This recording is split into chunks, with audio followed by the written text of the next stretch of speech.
Dave Gonzales, Media Director of the Ernest Hemingway Home and Museum. Hi, Dave.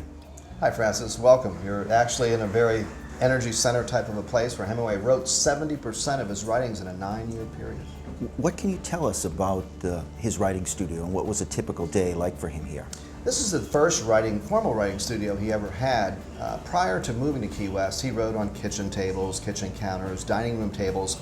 And when they purchased this home, he was very excited because he took what formerly was a hayloft, this area right here, and converted it into his first true professional writing studio. And from here, as I mentioned, 70% of his lifetime works in a 9-year period. He was on fire. Terrific. Now, as far as writing every day in the studio, what was his ritual or his schedule like? Typical day actually started the night before. He'd go down to Sloppy Joe's, hang out with his buddies and friends, have a couple drinks, listen to some of the stories going on around him, take mental notes. The next day he'd wake up 6 a.m. There was a catwalk connecting this room, the studio room, with the master bedroom.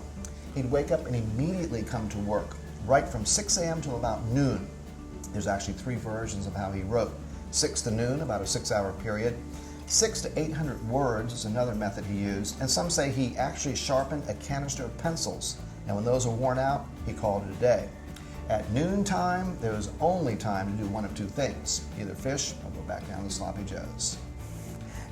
In terms of the tools that Hemingway used, is this his actual typewriter that we see here on the table? This is the original Royal portable typewriter that he used, and a lot of people ask why a portable typewriter? He was wealthy, could afford a big, elaborate typewriter, but remember his war correspondent duties.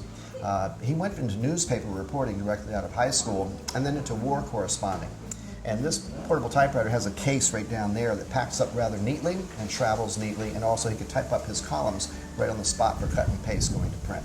In terms of Hemingway and his time in Key West, what do you feel is the legend, or what's the legacy of Hemingway in Key West, and how do you feel it affects the writers that come down to Key West and just the visitors every day? What's his legacy in Key West? Well, his legacy here, there's a funny factor about Key West. We have a saying that some people come here to lose it all. If you've been here during spring break or Fantasy Fest, you'd understand what I mean about Duval Street. Some people come here to lose themselves, to get away from the corporate activities they're involved with daily, and some people come here to find themselves. No matter what you're looking for, you can always find your inspiration at the Ernest Hemingway Home and Museum in Key West.